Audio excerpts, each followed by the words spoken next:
Hey guys, இன்றைக்கி நம்ம Duke 390க்கு oil change பண்ணுறது எப்படின்னு பார்க்க போகிறோம். ஃபர்ஸ்ட் இன்ஜினோட ரைட் சைடில் இருக்கிற ஃபில்டர் கேப்பை ரிமூவ் பண்ணிக்கணும்.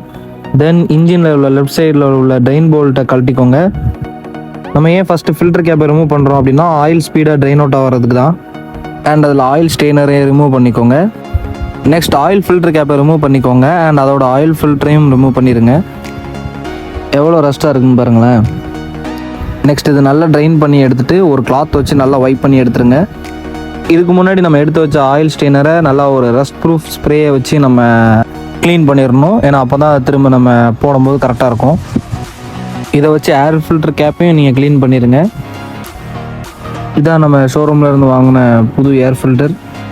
இது வந்துட்டு ஃபஸ்ட்டு க்ரீன் கலரில் தான் இருக்கும். நம்ம தான் ஆயில் ஊற்றி அதை நல்லா ஊற வைக்கணும். ஊற வைக்கிறது எதுக்கு அப்படின்னு பார்த்தீங்கன்னா, இது வந்துட்டு உள்ளே போட்ட உடனே இன்ஜின் ஆயில் இந்த இடத்துக்கு வர்றதுக்கு ரொம்ப டைம் ஆகும்.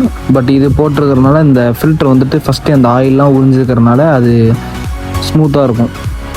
அண்ட் இதை நம்ம எல்லாம் டைட் பண்ணி முடிச்சதுக்கப்புறம் ஃபஸ்ட்டு 1 லிட்டர் ஆயில் அப்படியே ஃபுல்லாக நியூ பாக்ஸ் அப்படியே ஓப்பன் பண்ணி உள்ளே ஊற்றிட வேண்டியதான்.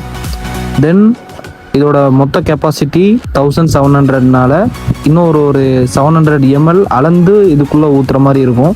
ஆயில் கெப்பாசிட்டி ஒவ்வொரு வண்டிக்கும் வேறுபடும். அவங்கவுங்க பைக்குக்கு என்னவோ அதை பார்த்து கரெக்டாக ஊற்றுங்க. இந்த ஆயில் லைன் ஸ்ட்ரெயிட்டாக தான் இருக்கும். பட் ஒன்ஸ் ஸ்டார்ட் பண்ணிட்டோம் அப்படின்னா இது இன்ஜினுக்குள்ளே அப்படியே இழுக்கும். இது இழுத்து முடிச்சதுக்கு அப்புறமும் நீங்கள் வந்துட்டு ஆயில் எக்ஸ்ட்ரா ஊற்றுற மாதிரி இருக்கும். அதோட லெவல் வந்துட்டு சென்டராக இருக்குதான்னு மட்டும் பாருங்கள். மேக்ஸிமமும் இருக்கக்கூடாது, மினிமமும் இருக்கக்கூடாது, நடு லெவலில் இருக்கணும். அண்ட் இந்த மாதிரி யூஸ்ஃபுல்லான பைக் சம்மந்தப்பட்ட வீடியோஸை பார்க்குறதுக்கு மறக்காமல் லைக், சப்ஸ்கிரைப் அண்ட் பெல் பட்டனை கிளிக் பண்ணிக்கோங்க. தேங்க்யூ.